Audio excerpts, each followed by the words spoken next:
Hi, I'm Rob, and in this Gems of War video I'm going to show you a pretty cool team with this Onyx Blade weapon. It is available from the first paid for tier in the current campaign, and it will be in the Soul Forge eventually, but I don't mind putting that money in to buy it. I do receive money here and there from people who do super thanks and things like that, so I don't mind putting that money back into the game so I can show you these kind of weapons early. It deals damage to an enemy based on your magic level, then converts 8 yellow gems to Uber Doom Skulls. The fact that it converts a set number, I think, is actually really important because it gives you a good element of control over this. You may think that having something with a light storm going on, a class that generates a load of yellow, things like that would be better, but it's not. If you have a load of yellow on the screen but only convert 8 of them, this could easily miss and therefore set up the opposition. We are going to control the game with this by not being in a yellow storm, and it works really, really well.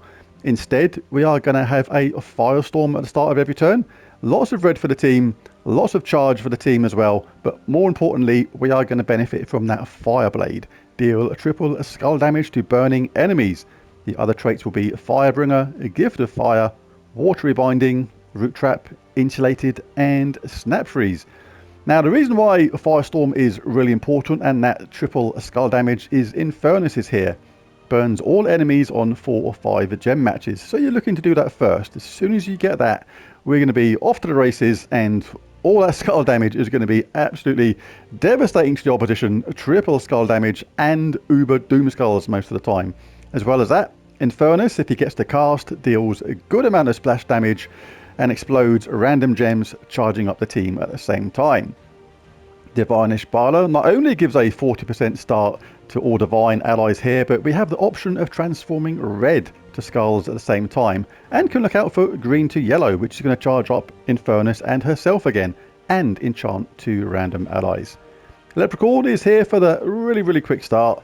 If we don't get any lucky 4 matches at the beginning, or we don't like the way it's set up for the opposition, we can explode Leprechaun's spell, explode a load of green gems, boosted by his gold, and gain some gold at the same time. Everything is good. The banner for this will be +2 purple, +1 yellow, -1 green. I know Leprechaun uses green, but it doesn't matter. He's only there for that super fast start, and it's more important to get that lots of purple, lots of yellow for the other team members. Right, we've gone over the class, we've done the banner. That is the way the team works. Let's see it in action. So let's jump into a few PvPs. On the right hand side, so we get the hardest battles we can get. Toad, Squeezer, String Fiddler, Norbert's Turnip, King Gobtruffle. Typical Goblin side. Do wish they'd change the PvP up a little bit. Sometimes it feels like I face about 5 different teams in the entirety of PvP. And there's more people making teams than that.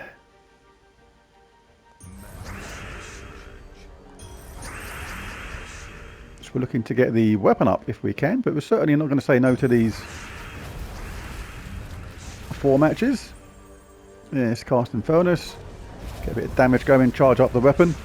Now this is where the weapon is really good, because it only converts 8 yellow gems to Doom Skulls. This is actually in our favour because there's only 8 there. That means that this absolutely cannot fail. This is going to be a guaranteed hit, guaranteed extra turn. If you had something like a yellow storm going on, so there was a load more yellow there, say there was 13 yellow there, there's a chance that it could place those Uber Doom Skulls in a place where it would miss, and you could set the opponent up. Like this, with less yellow on the board, you are much more in control of what you can do. And that means we can do things like that. Right, Infernus is nearly ready again, but we'll cast Leprechaun.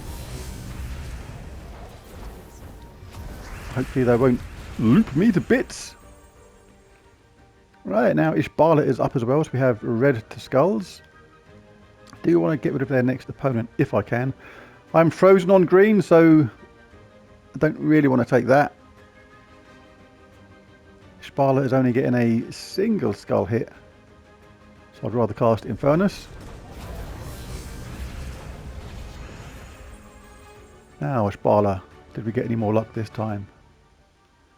Another hit. Green to yellow is good. We'll do that anyway. Another couple of nice hits there, so we'll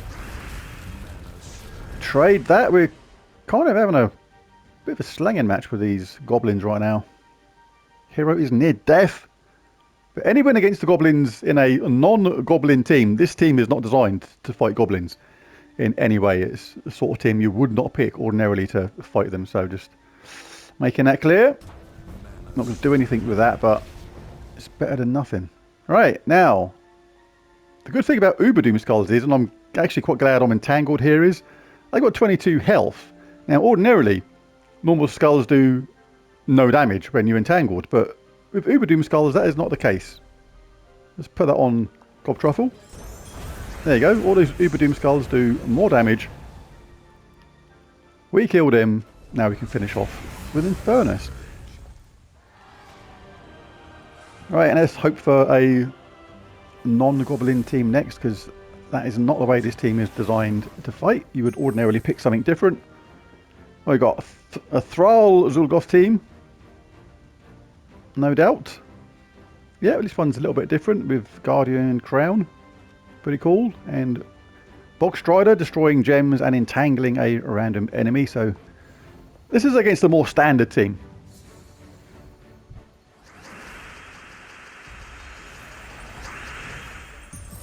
Grab them 4 matches when they're there. If there's a decent amount of green around, no harm at all in casting a Leprechaun to charge up the team. Infernus needs to shake off that death mark. We can cast him. That's going to cause damage as well as charge up the team. So again with this Onyx Blade, and you know it's going to convert 8 yellow gems to Uber Doom Skulls. Really handy that there's only 5 there. Actually, less is more sometimes, and this is another case of that. The fact is, this cannot miss. We'll do that. Who should we do it on? Who should we wallop? We need to get Thrall out of the way, but do damage to them as well.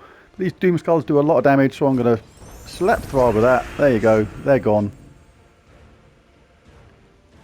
That will charge up Ishbala. Now we can look out for red to skulls. We have that here. Absolutely superb. Thank you very much. And that is pretty much going to be that. Made short work of that Zul'Goth team.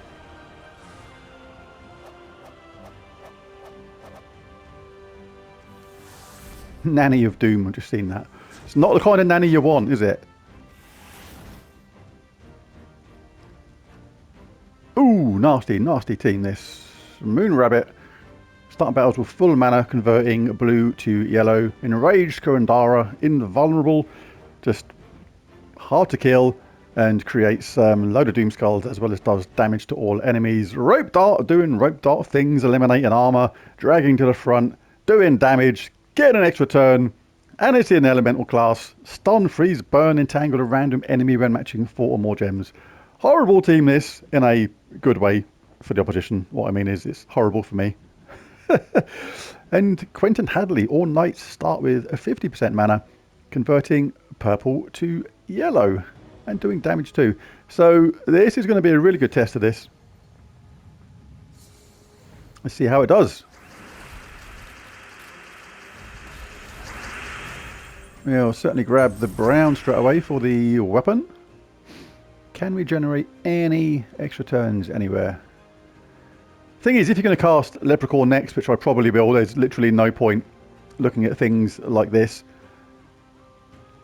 because you have no control over what's going to happen next. What is a good tactic, though, is to look at this first, and if there's nothing in it at all for the AI, you're better off sometimes holding on to your Leprechaun cast, because then they may waste that turn by casting that, and basically wasted their turn.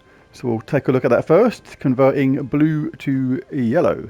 So nothing doing there, nothing doing there. A little bit of value for them there, not much. And yeah, there's nothing fantastic for them. It's just a simple 3 match across the top. And because they're creating that blue to yellow, that could essentially set us up for quite a bit of mana ourselves.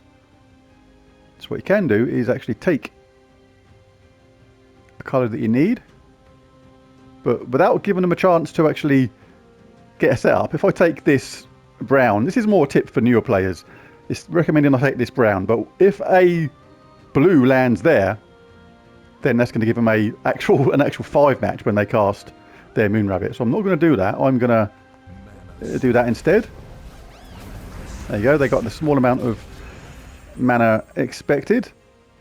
Now we can cast our Leprechaun. There's quite a lot of green everywhere, lots of yellow. This is going to be a lot of charge for my team. Now we've got 2 options. We have yellow to skulls. There's only 8 there, which means we have full predictability over what's going to happen here. We know that only these yellow ones, which are here now, are going to change. We're going to get a whack on them there. But apart from that, we're going to be setting them up. Actually, we've got another hit there, so this is not too bad. The explosions that the Uber Doom Skulls do is a lot bigger than a standard one. So it'll often cause a chain reaction. But we'll look for a red first because we got this here. This is irresistible with Ishbala. We cannot say no to that. There you go. Look at this combination now. Now we've got another hit here, and we've got a bonus one there. We've still got the option to change these yellow to skulls, but it's not ideal at the moment. We'll try and make it so. Just turn into Luke Picard, whatever his name was from Star Trek. Making things so. That's a little bit unlucky. There's no skull, all them skulls there, and all that yellow dotted around, and there's no alignment. We can give them a whack, or we can cast this. Let's cast this because that messes up that stuff at the bottom. Yeah, and I'm really happy the way this team is doing right now. We've got another nice alignment here with this Bala. All that yellow's appeared. Now look, how can we fail with this? So much damage, wow. But that did equal an extra turn. That was mad, but hey ho. The weapon is up again. But no alignments. We'll cast Infernus, get some charge, change the board around. Any sort of alignment now is going to be a connection. Kaboosh. See you later, mate. So that was a good win against quite a powerful team there. I quite like this weapon. I'll just do one more. Ooh, what's this? Leshy entangles all allies and enemies and is immune to entangle himself. So this is going to be some sort of skull-based team. Don't want to let that cast, but it takes only 8 mana to get going, so that's good.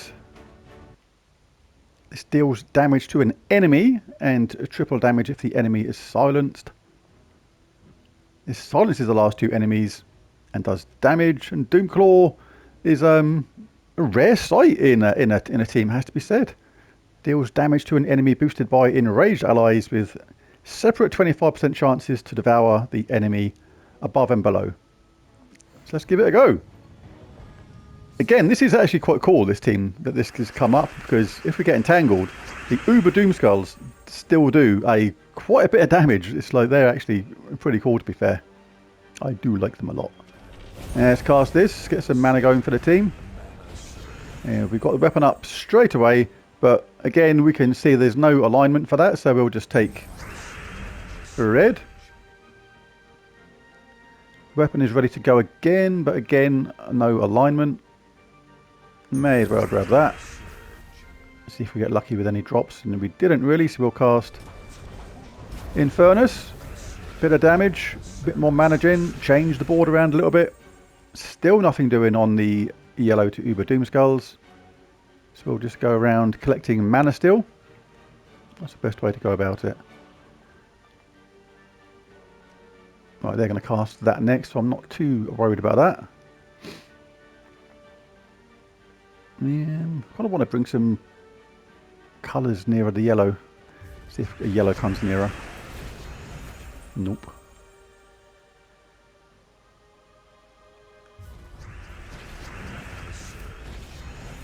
Any yellow alignment yet? Nope. Right. Go, Infernus. Do your Infernus-y things. Now, this is a little bit better. We've got a match here. The explosion this does will take out other Doomskulls, which causes a chain reaction everywhere. So if we target... Who should we target? Don't want to be I'll hit them. There you go. Infernus. Oh, we didn't quite get the weapon charged up. That would have been good if we did, because we'd have had a nice guaranteed match there. Leprechaun's been silenced. Hush now. Let's get some red and brown. Now, has that changed it around so we don't get a connection? Yes, it has. Typical. What should we do? What's that going to do?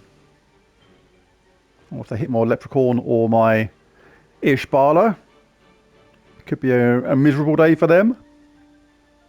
Don't really want to take the yellow. I want to just make them Nero if I can. So I'll do that. Okay, they got hit. That happened. But now, I've done that last move on purpose because this really can't fail. So we do that. We'll select somebody else who hasn't been damaged. So we're not wasting that, if you know what I mean. Because if you hit that top enemy and they're down to a few health points, you're going to actually waste the damage. Yeah, we lost a troop there, but we are about to win again. So yeah, it's a pretty powerful team. I quite like it. It's quite a powerful weapon.